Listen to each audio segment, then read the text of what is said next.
My name is Bryant Nielson, and I'm the Executive Director of the Blockchain Academy.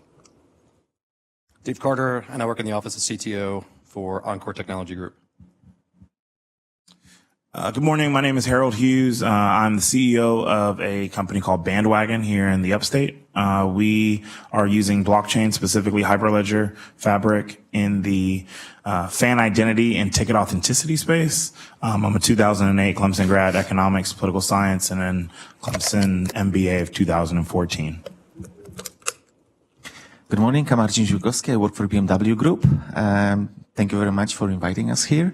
BMW has the largest plant around the world in Spartanburg, very close to Spartanburg on the campus of Clemson University in the International Center for Automotive Research. We have our group IT that manages IT technologies for North and South America.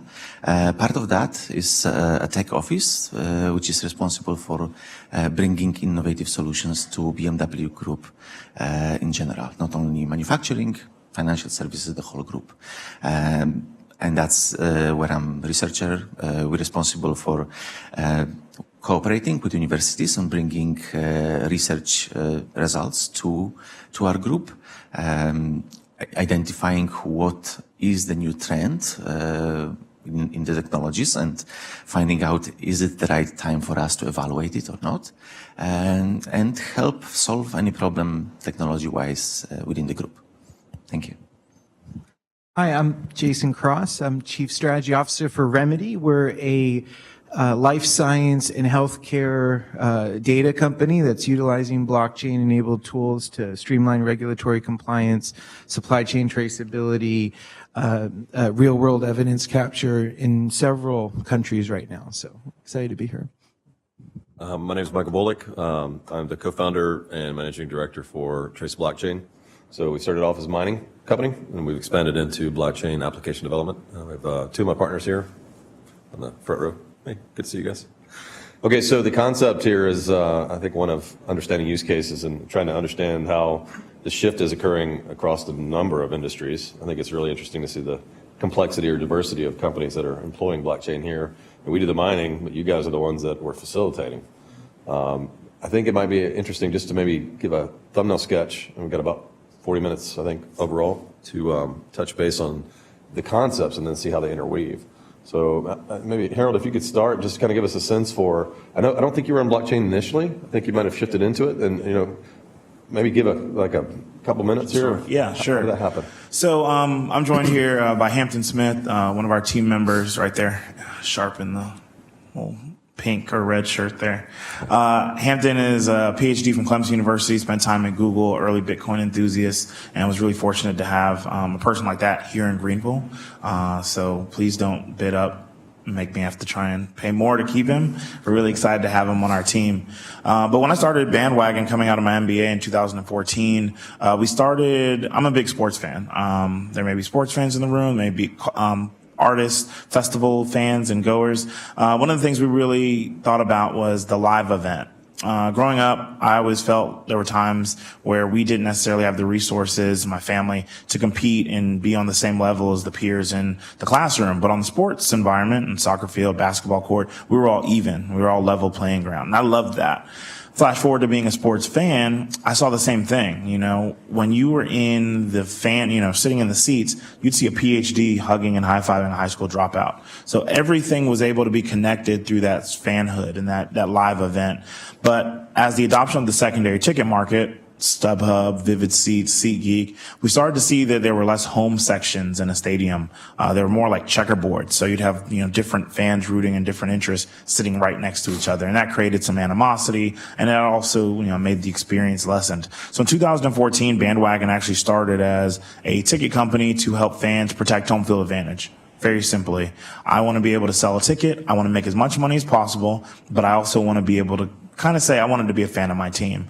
So by doing that, we were obviously trying to disintermediate the companies like StubHub, and the biggest challenge we ran into was we weren't able to tell if the tickets that we were selling on our platform were real because we didn't have a relationship with the team, which in this case would be the initial asset creator. And so we said, okay, well, let me just see if we can figure out a way to connect with the team. We said, hey, do you know who these people are that are showing up on the day of the event? And, we want to help validate these tickets. And they said, no, we have no idea. And we said, well, how is that possible? And they said, well, because people buy from all these different marketplaces. We have no idea who's showing up. We were speaking with the CIO of the San Francisco Giants earlier this summer, and they know 4% of the people who are in the venue on any given day.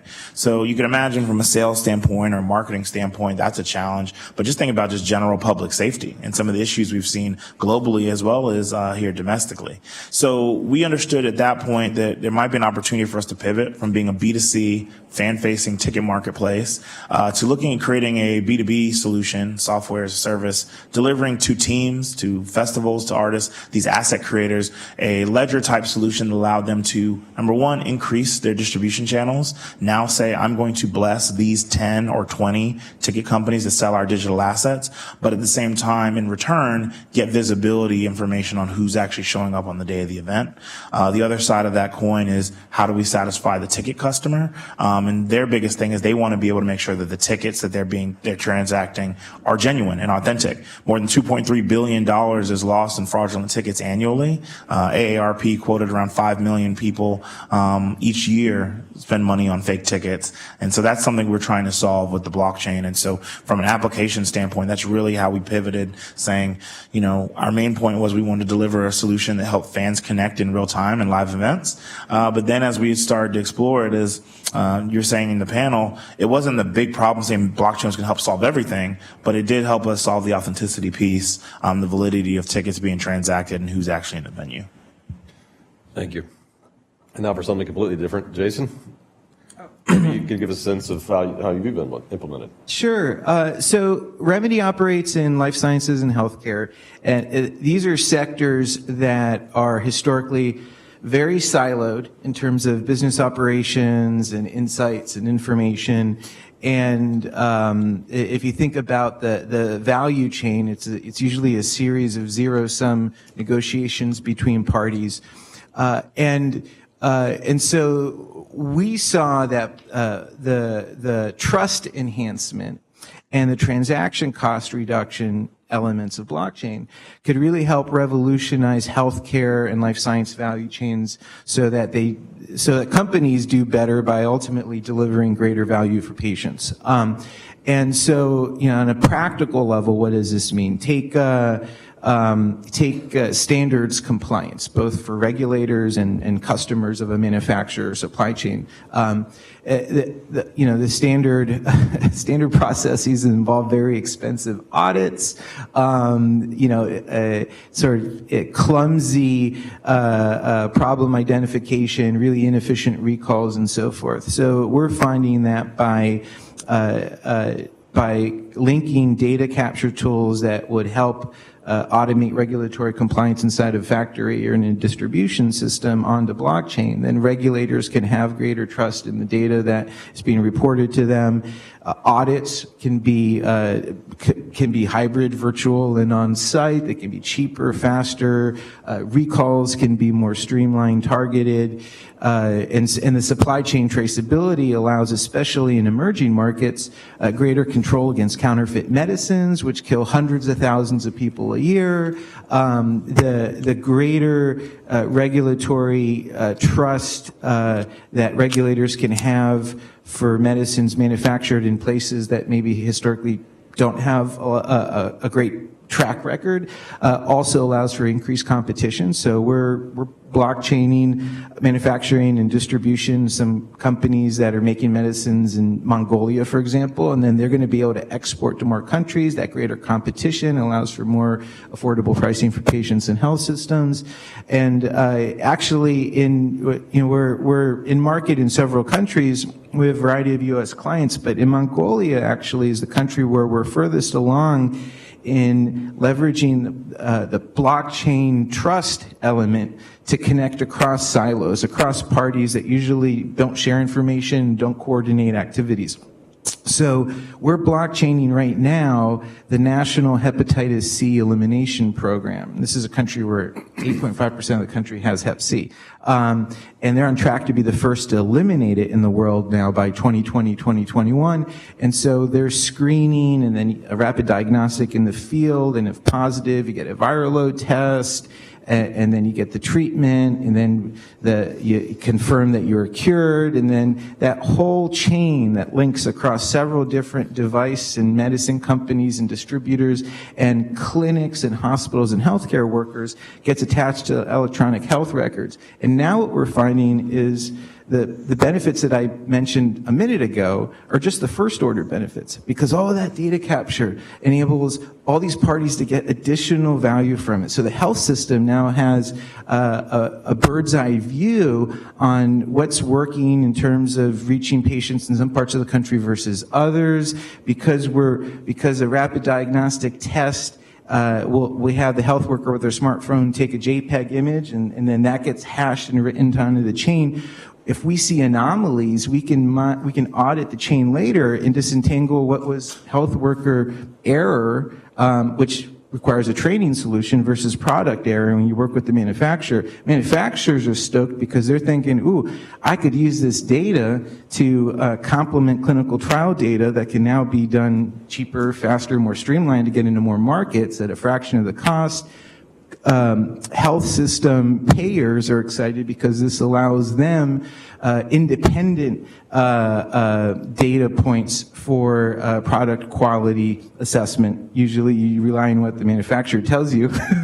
And now you've got massive third-party independent surveys of the quality of stuff. So we believe that we're already in market helping industry do what they do better, faster, cheaper, safer, and that's good for patients. But we're really inspired to help industry do things that have been impractical without blockchain because of trust and transaction issues. And that's going to be outcome-based contracting models so that new devices or medicines come to market and everyone who needs them gets them, and companies make money based on a percentage of the savings of the budget. Right now, that's theoretically possible. Topic of conferences, very few folks do it.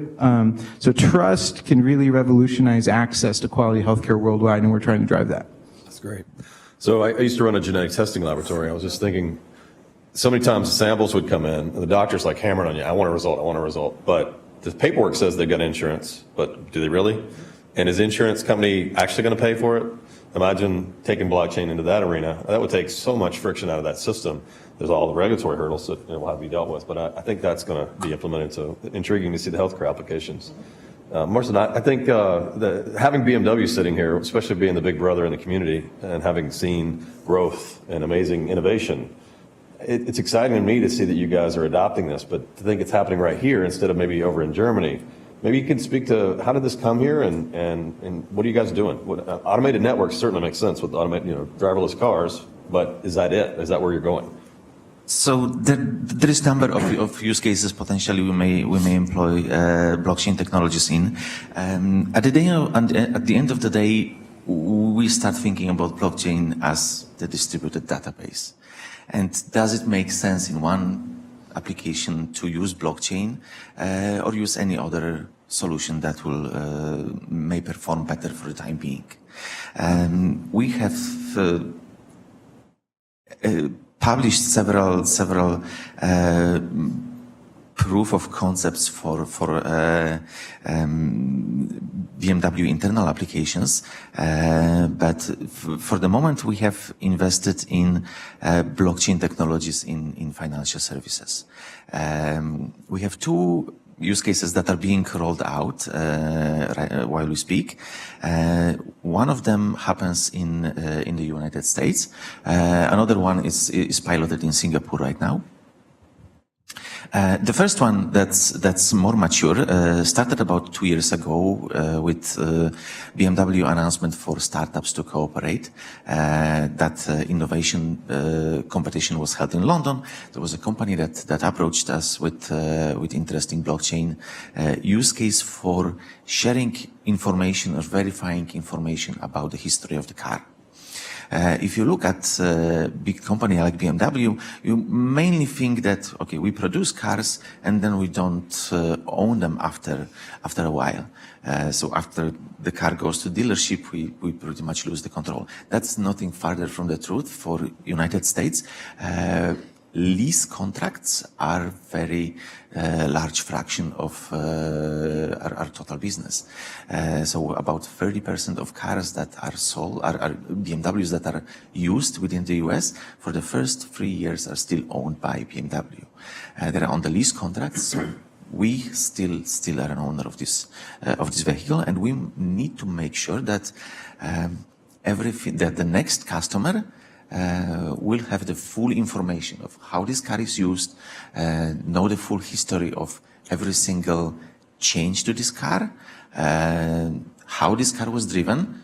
We want to sell the ultimate driving machine. We want to have the second customer very similar experience to the first one. At least he should have, or he should know what's the true history of this car. So for that, blockchain is good technology in a sense that that there is no a single person that knows the truth about the car. The more details about it. We've, as a first case of sharing the history of the car, we're focusing on the mileage, and that's the biggest contributor to the aftermarket price of the used car. And about 30% of the cars in at least Germany have counterfeited odometers. So this is a huge problem in Europe. This is a huge problem in the US, and nobody wants to buy a car that looks like it has 10,000 miles on the odometer, but in real life it has factor more. That's something that we engaged with a startup, and that's the first application where customers will be able to use blockchain, VChain, for storing their own car history information. Somebody will snap a picture of a dashboard. From that, will recognize what is the current mileage of this car and store that in blockchain. Now, you may ask whether that is going to solve our problem. Well, we hope so. Time will tell. That's our first step into sharing the history. Another use case that we are evaluating in the same realm is sharing your driving history with your own insurance company. You'll know that the insurance companies are very often approaching customers, asking them for putting a small device in their car and if the customer will agree to that, some sort of driving pattern, driving history will be shared with the insurance company, and your premium may go lower. Now, that may sound a little scary. Especially the way I drive. Especially, so depends how people drive, yes? Depends how much you trust insurance company, and depends how much information you really want to share with them. Do you really want to share the information about your accelerations, about your speed, or also where you are, at what time of the day? There is a big privacy question there.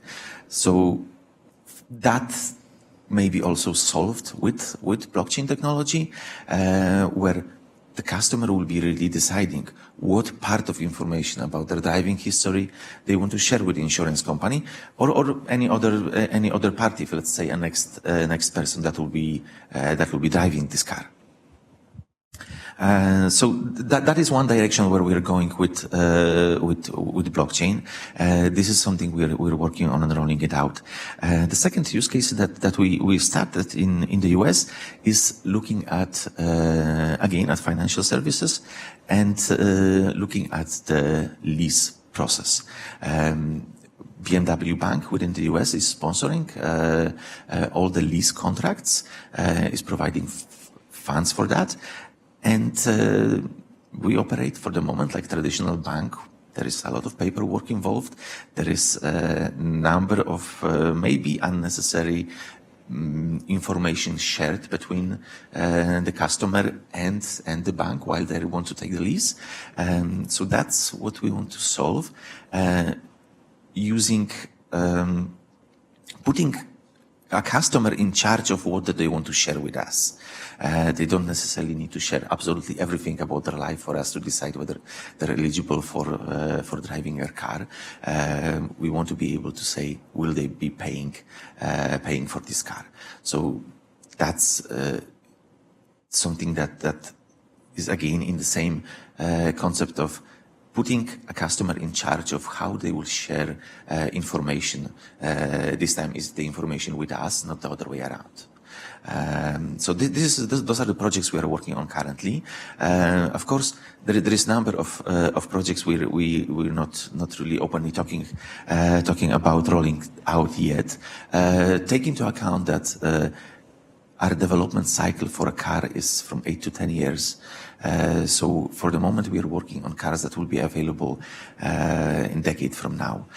Those are first will be autonomous cars, will be cars that have much more sensors, where the security of the internal security of a car needs to be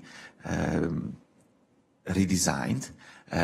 How does it work? What information car has about the environment? What does it share with the environment? BMW has joined the MOBI consortium with a number of OEMs in the same field, where we're trying to decide what path we'll take in these areas. Will that be blockchain? Will this be blockchain we know now? How different aspects of the blockchain will look like then?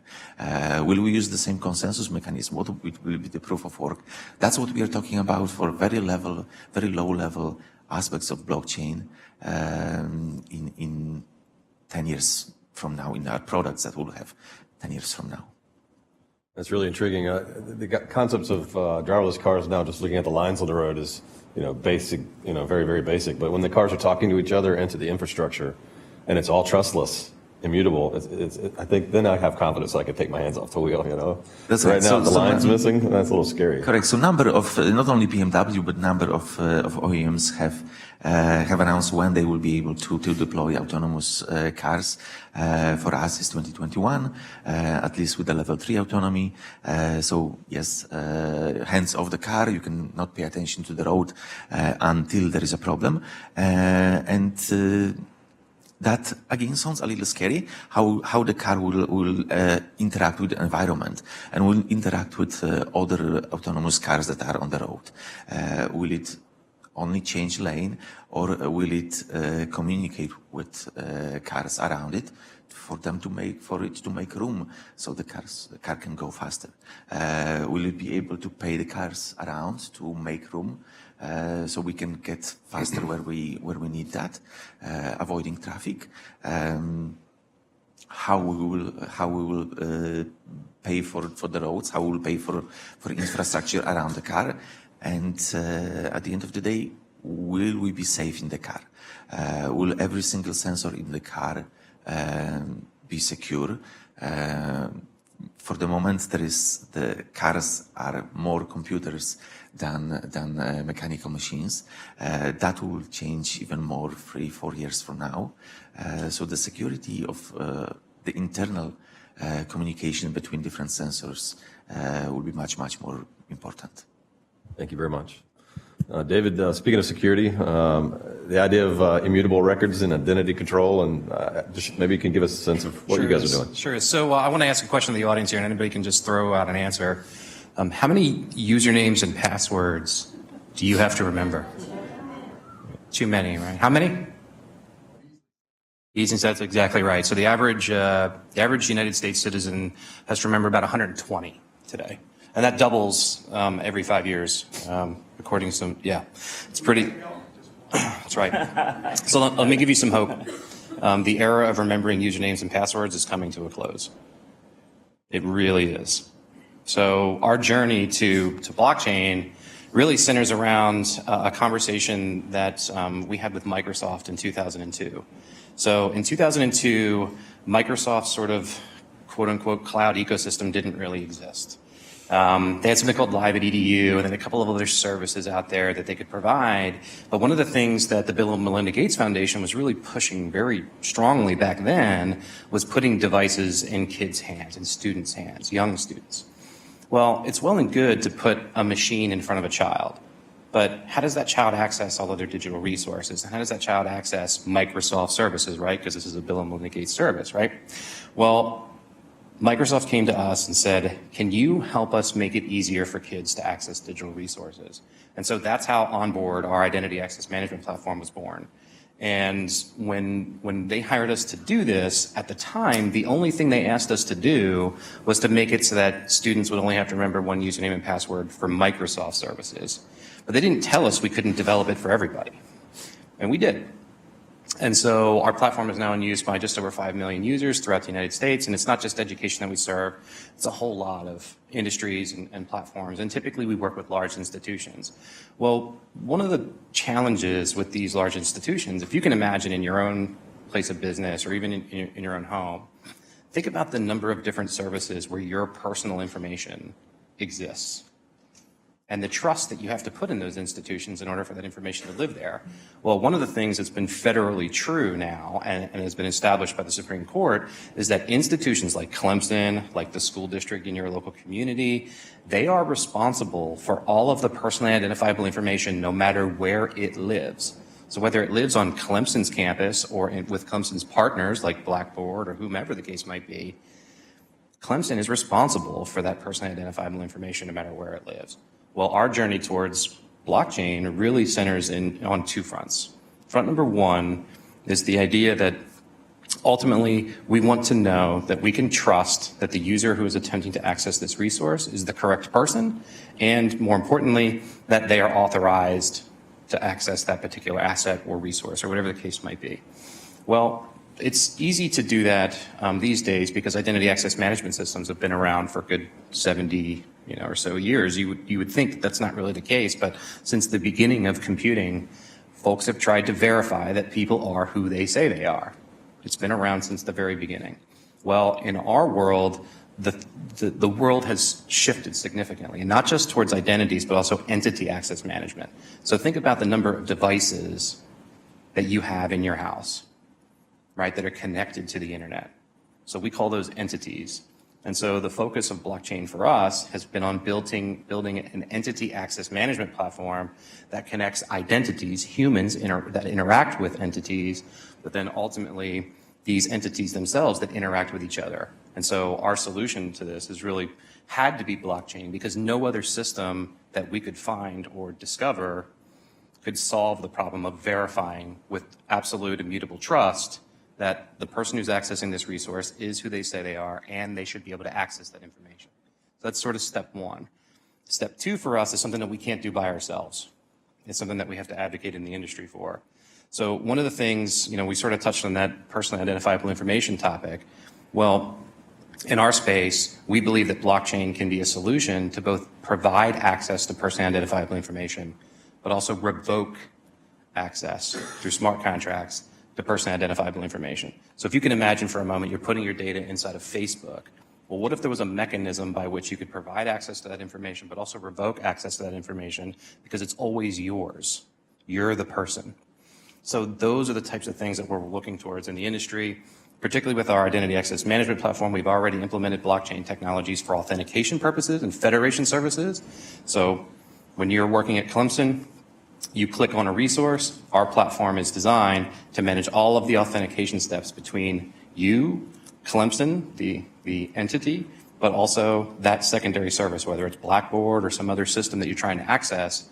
Our platform is designed specifically to deal with those particular interactions in a blockchain stored methodology. Thank you, David. Please.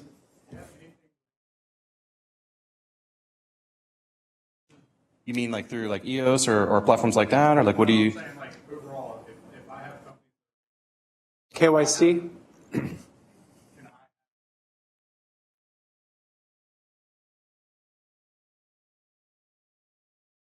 Yes.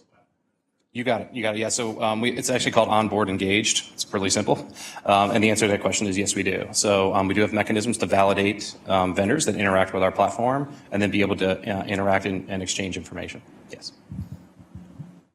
So, Brian, maybe to turn to you. We're going to turn to question and answers in a few moments, but you're sitting here and you're hearing these use cases. You've obviously got a broad wealth of experience. Just curious your thoughts. Just your observations based on the folks that have spoken so far. You know, the thing that I find very interesting in at least the presentations is the diversity of opportunities that they're creating on blockchain. That is really the most amazing aspect. Every time I go to a blockchain conference, which happens to be too often, but the ideas that are formulated and are actually starting to be deployed, it gets to one of the points that I make, and that is there'll be a lot of successes and a lot of failures. But with each failure, we're also going to learn more about what we need to do. With regards to your question, KYC, KYB, and AML, these are issues that are the regulatory issues and compliance issues that are going to impact us in ways that we are not thinking about. So one of the takeaways that I see, especially with our BMW examples, they're trying to provide a more trusted version of their cars through just the management of the odometer. Something so simple, and yet it will be so impactful because it impacts the value of those cars exclusively. So, thinking about how we're just taking these little micro viewpoints and how we're trying to expand them. Oftentimes we try to reach for too much. I know one of my slides said take a leap, but the idea is that you should really focus on things that you can solve, because what that will do is it'll create a cascade for greater and greater opportunities and solutions. So, it's been fascinating to hear all of your stuff. Well, I guess I'll turn it to the crowd. This is a rather informal audience. We got a microphone that we can. I've got quite a few questions, but obviously you guys are here for a reason, so please go ahead. Apologize for my cold. I'm not a programmer and just a user of computer systems. Can somebody talk about how a user interfaces with a system that has a black box with blockchain in it?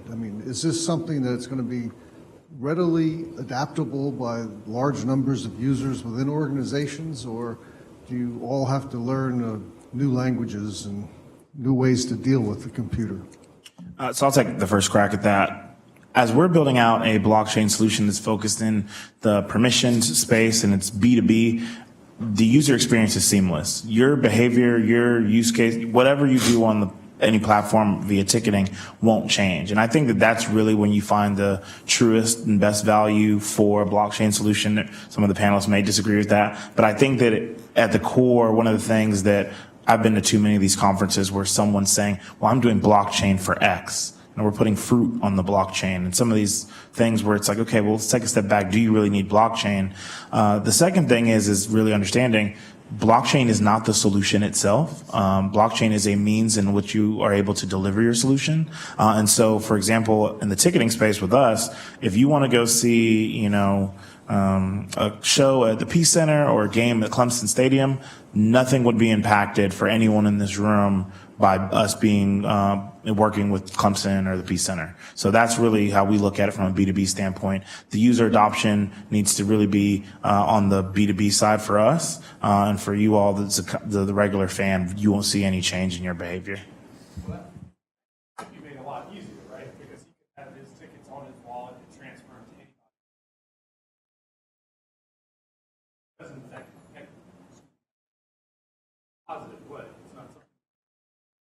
Yeah. So the fluidity of a digital asset would change, but as far as behavior, if you've ever sent a text message or an email, you would be able to send your ticket in that same simple way, and that's going to require the ticketing partners understanding different levels of engagement. But for our end, we won't be impacting you all at all on the user experience. And if we do start to build infrastructure to where we can help, it will be on the positive side. I think in the overview, from my perspective, one of my co-founders, David Pence, is speaking this evening on cryptocurrency at a TEDx thing tonight. And one of the points he makes to me all the time is this is a process of simplifying, reducing cost and reducing time frames. So title searches, for example, I mean, how complex is it? I mean, you own the house, you have a lien, you don't have a lien, you don't own the house. These are very basic facts. If you have them on the blockchain, then you could get on an app and very quickly press a button, and it could cost $10 and spend 1 minute. I mean, it doesn't have to take $500 and take 2 weeks. So I think my answer to the question would be, we're going to see more and more adoption of things that we're not being pushed on, we're pulling them. We want these things. We want less cost, we want faster transactions, and the old modalities are just going to get left behind. The companies that don't adopt this technology, I think are going to just get outrun. That's my view. Agreed, and I want to mirror Harold's sentiment here. When you think about technology adoption, there's actually a very well-defined model that most people follow, and you may just not be aware of it. It's actually called SAMR.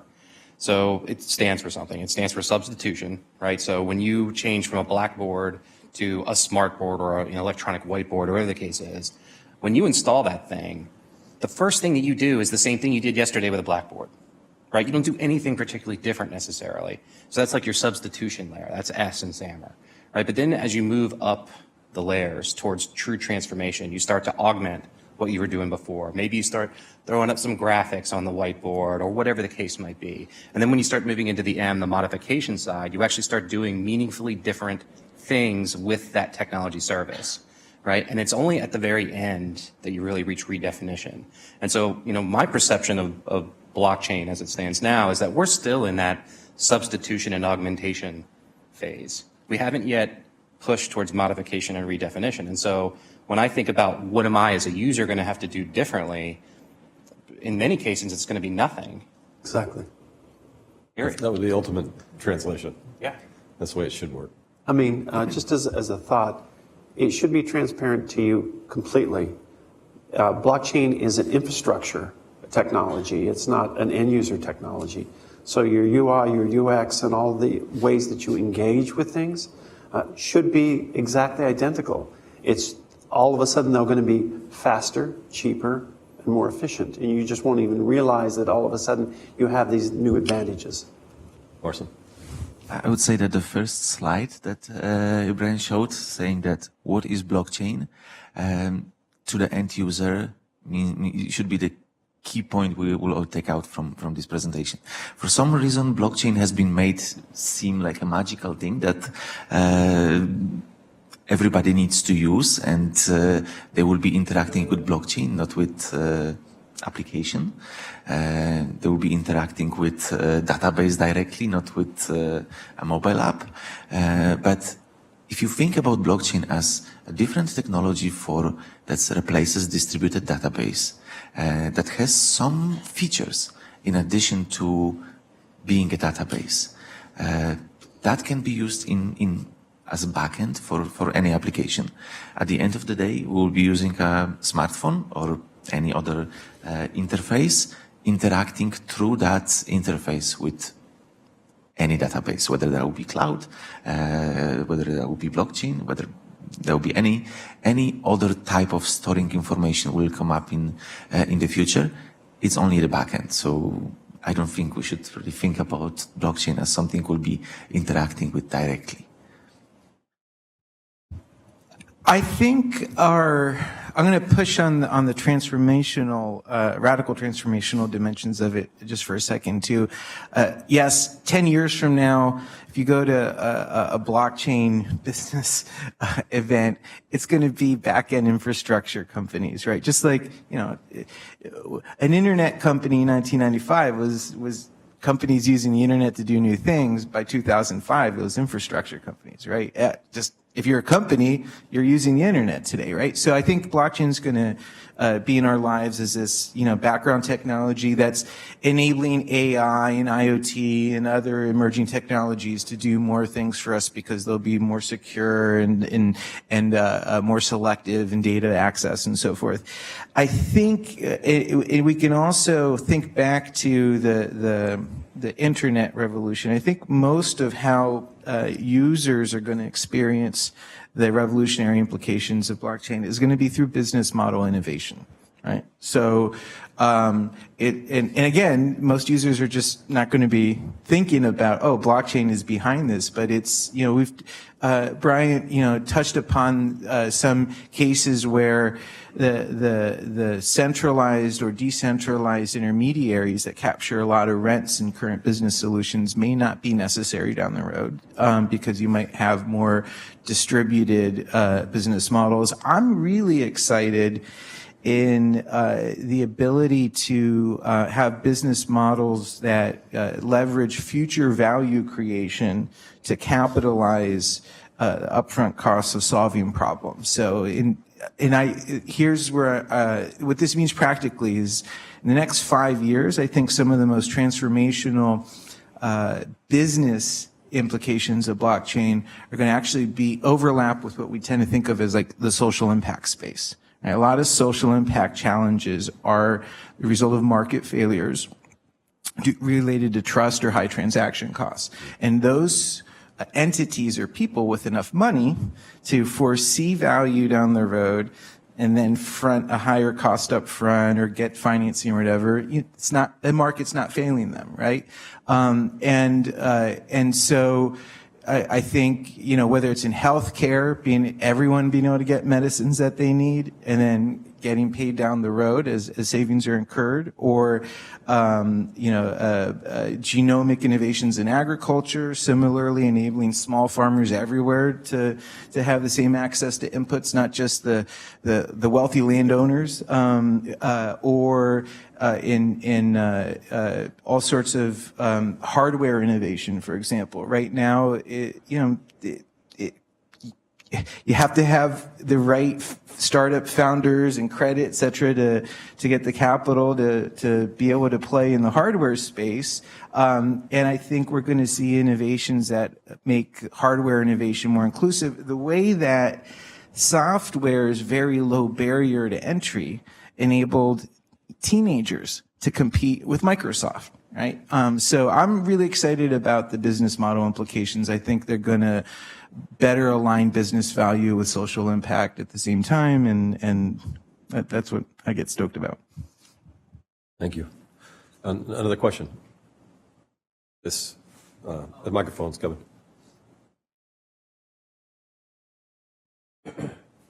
So I'm still very new to blockchain and learning as I go, but as what I've studied about is it's still very much the Wild West. There's very little legislation or compliance out there for it, and I know you alluded to that in your presentation. Do any of you potentially see legislation on the horizon that's going to set some rules and boundaries with this technology? And if so, could it impede the progress or accelerate the adoption of blockchain by businesses? Well, sure.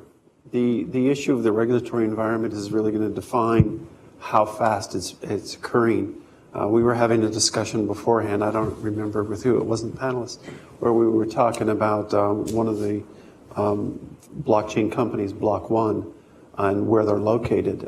They have an innovation, their development center in Virginia, but their headquarters is in Hong Kong. The Asian region has a more lenient regulatory environment, so you're going to see a lot of adoption there, at least for the foreseeable future. We in the United States have a more restrictive regulatory environment, and as a result of that, there's a few people who feel that we're falling behind in the implementation and the development of the technology.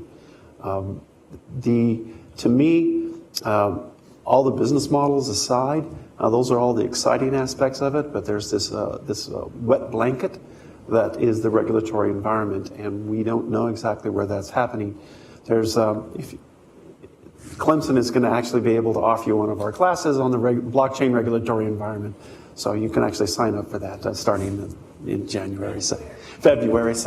But yeah, there's a lot with regards to that. The regulatory environment is going to govern pretty much a lot of the adoption, especially when you start talking about healthcare sector or insurance sector or even the legal sector, even the development of vehicles, in terms of what are you actually managing That's why one of the things that amazed me about BMW's how they're explaining what they're doing with blockchain is because they're very, very specific, and they're not going to really run into any regulatory barriers. But that is really going to be, that is a huge consideration you have to make on any implementation, is how is it going to be managed, how is it going to be effective, who's going to have the say in how things are developed and at what speed.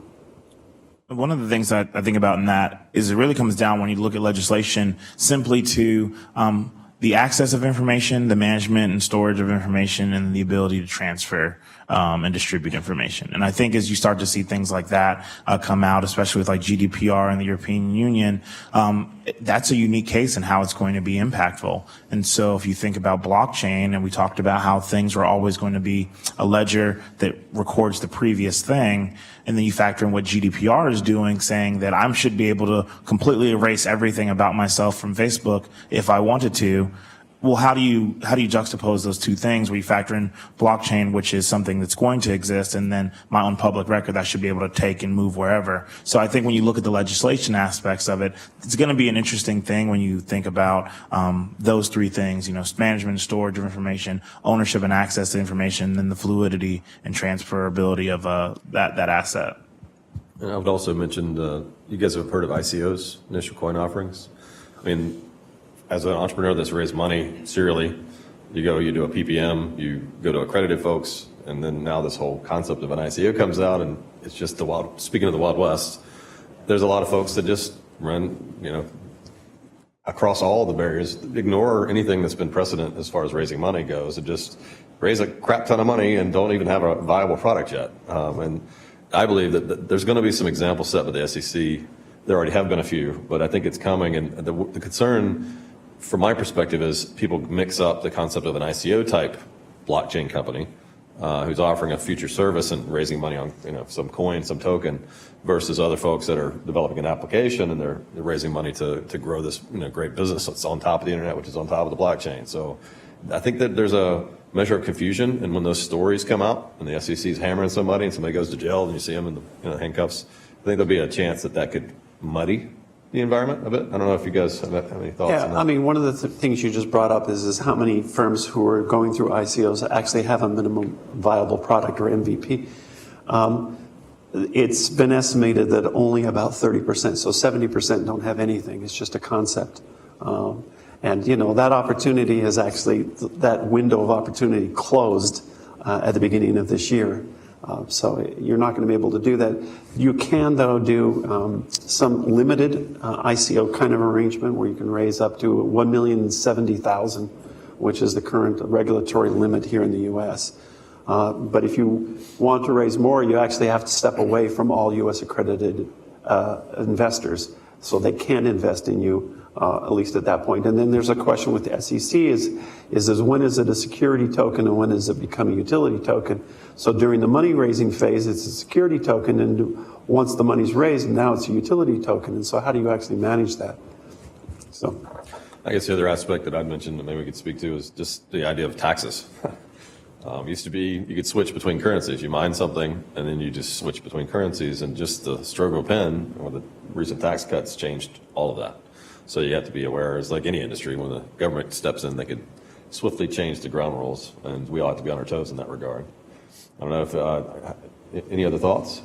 Just wanted to add one comment about the regulations for companies using blockchains. Even in South Carolina, the lawmakers had to, within this year, to respond to several companies deploying blockchain technologies and put some regulations in place. So if you look at Palmetto Chain, or is there anybody from Ship Chain in the audience? Those companies. Let's talk about that. Okay. Anyway, so even in South Carolina, the lawmakers had to respond to several issues. As a company that makes product that we sell all around the world,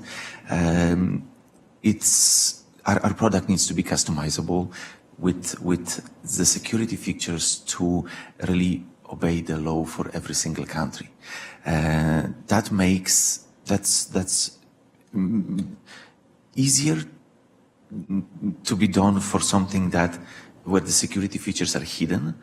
So us entering the car, us driving the car, we don't think every day about what happens under the hood for the communications between ECUs. But if we start offering a mobile app that you can interact with your car through, that suddenly becomes visible. And so there are differences of what companies will be able to offer based on the regulations in particular region of the world. So I'll give you an example. For example, in Europe, I can unlock my car with a cell phone. In the US, I cannot do that, just because of the regulations. So I welcome some degree of financial regulation as you know, a co-founder of a company that's got real product and market and solving real problems.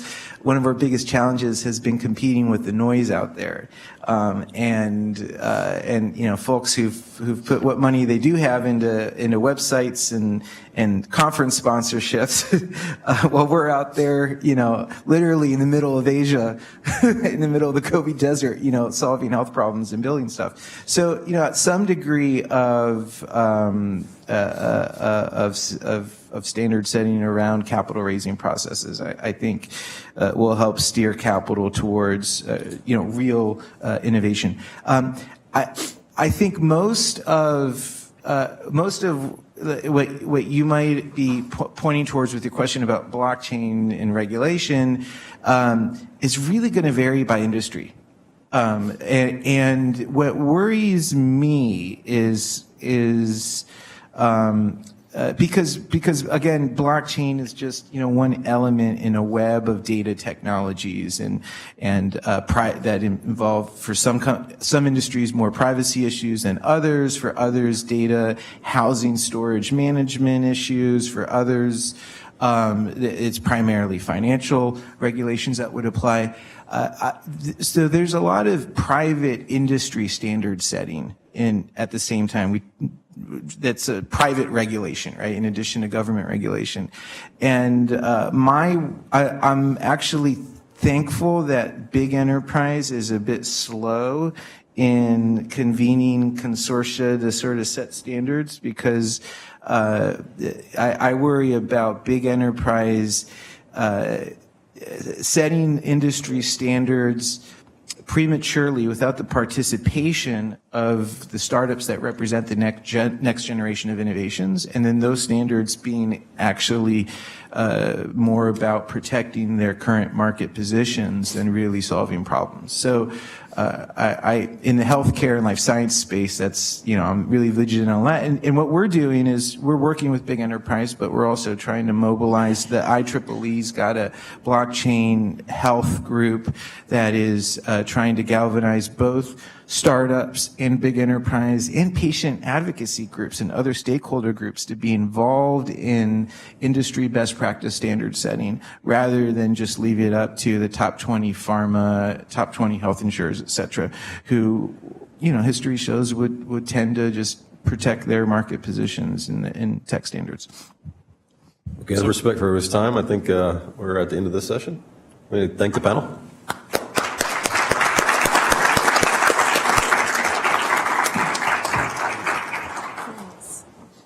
Thank you. Thanks, everyone. And I don't know about y'all, but I feel like the few and the proud. Here we are. We're the first to know, probably not, but, you know, I can't believe this place wasn't packed, having heard the content now that I know. If you're on social, shout us out. Check our website, thinkclemson.com, for upcoming events, and we've got another couple of C-suite sessions scheduled. Love to see you. And again, for the panel and for Bryant, thank you so much. Y'all have a great day.